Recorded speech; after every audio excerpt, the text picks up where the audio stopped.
tables? Like, is there something that keeps happening before them? Like on the text message chain, is there somebody who's like stepping up and saying something that resonates, or what keeps happening for you guys to dig so deep in these game threes? I don't know. I don't like it. I'll tell you that. But, we've been a resilient team all season, all year long.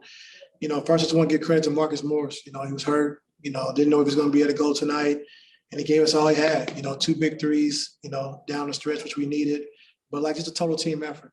Our guys just keep grinding, keep fighting. We know our backs is against the wall 0-2, but we never give in. I mean, the job Pat Beverly's been doing, has been, tremendous. I thought Zoo was really good tonight. Reggie, down the stretch, PG through the first 3 quarters and he got tired, but, we had to play him the whole second half, So I just thought, at halftime, we challenged the guys to move the basketball and make the right play. I thought we just dribbled too much in the first half. In the second half, I thought we really did a good job of sharing the basketball, moving it, and getting guys open shots. Thanks. Our next question will come from Ramona. Hey, Ty, yeah, going to Ramona. Go ahead, Ramona. Hey, Ty. When you guys went out and got Reggie Jackson, I think he was one of the last people added to this roster. What did you expect he was going to be able to give you, and compared to what he's actually been able to give you? Well, coming into the season, when we first signed Reggie, our coaching staff, we talked about, him potentially being a starter because of how we wanted to play and, getting PG and Kawhi, the ball in their spots. And so, unfortunately, Pat Beverly got hurt a few times this season, and Reggie became a starter. He did a great job, and our numbers with him as a starter was, off the charts. As well as with Pat as well. But offensively, we really took off. So, he's been great. So as soon as he stepped into that role, he made it easier for PG, made it easier for Kawhi. We really started playing, a great offense, having a great offense, and just never stopped from there. So I'm just happy for him. He's had a heck of a year. Just we got to continue to keep pushing. Thanks, Ty. Sorry, what do you think of the defensive intensity that went in Booker to the shooting line, Chris to the shooting line?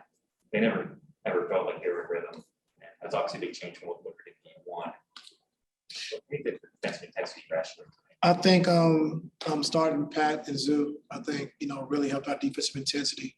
With PG having to score and make the plays for our team, I think, without him having to guard Booker takes a lot of pressure off him offensively.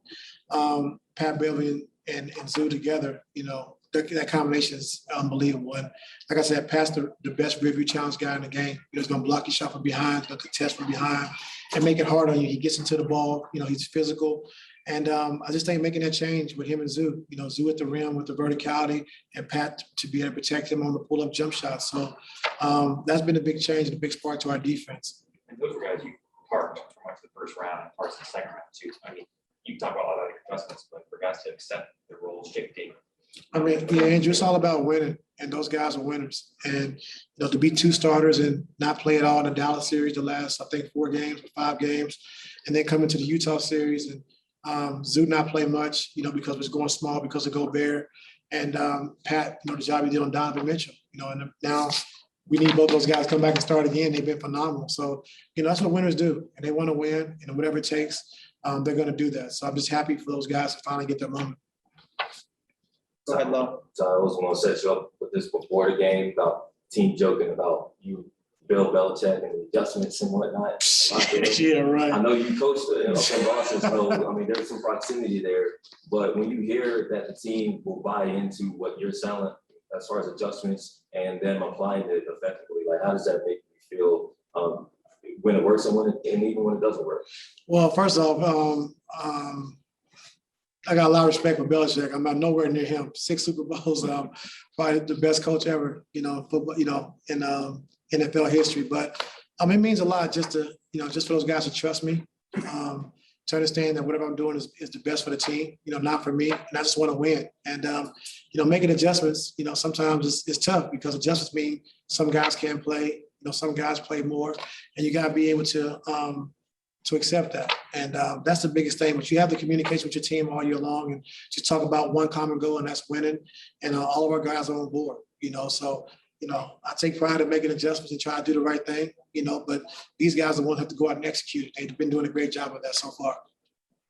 Ty, you're good at knowing, having conversations with guys, knowing where their heads are at.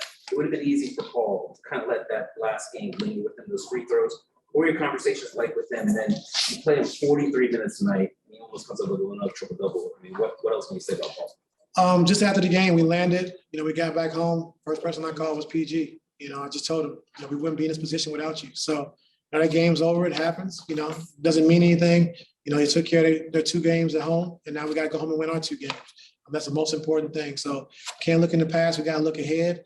And I called him, I called Pat Beverly, called a few of the guys and just said, that's over. We had a chance to steal one. We didn't do it. It's behind us. And now we got to move on. So I thought PG did a great job of just moving on, like you said, and having a big game for us tonight in game 3. What time are those calls made? As soon as we landed. So So when I got my car, they got in their car from the plane. Then I called them on the way home. is that like 4 in the morning? I don't know what time. Whatever it takes, I don't, it doesn't matter to me. But like I said, those guys came out, we responded, and just, after the first half, great defensively, but offensively, I just thought we were too stagnant, over dribble. We tried to do it by ourselves. In the second half, we really just did a great job just making the play for our teammates and trusting. So that was good to see. Go ahead, Miriam. What kind of do today? What conversations you have with him? What adjustments did he make? Well, I think the biggest thing was Zoo, he hasn't played, so just getting his timing back, getting his rhythm, understanding what we're trying to do. I think also offensively, to their credit, we haven't played big in a long time. So as far as running the same plays and the spacing is different. So we got to get used to that as well. But I think Zoo just hasn't played in a long time. So he's finally getting his rhythm, understanding how we need him, what we need to do for him to do defensively and offensively, which is starting to come for him. So he dominated the glass tonight. Thought it was a big factor inside, with CP contesting his mid-range pull-ups. And so it's going to keep slowly starting to come for Zoo. So just happy he's finally getting his legs underneath him. Now we got to take one more from Senator Stein. Okay. Just to clarify, the Terrence Mann substitution, was that a Marcus injury thing or? Yeah, he wasn't going to be able to go initially, and then he did what he had to do and got on the bike and whatever else, and then he said he's going to give it a go. So we needed everybody we can get tonight. So just for him to put it on the line for the team just means a lot. Starting Terrence sort of got Booker and CP off to a rough shooting start. What did that half Terrence line sort of do to their guard? Well, it allowed PG not to have to guard CP, which was going to do that initially when Marcus was going to start. And then it allowed Terrence to guard CP, pick him up full court, pressure him a little bit because CP hasn't played in a while either.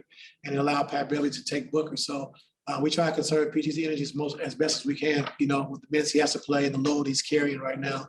And so it was a good start for us.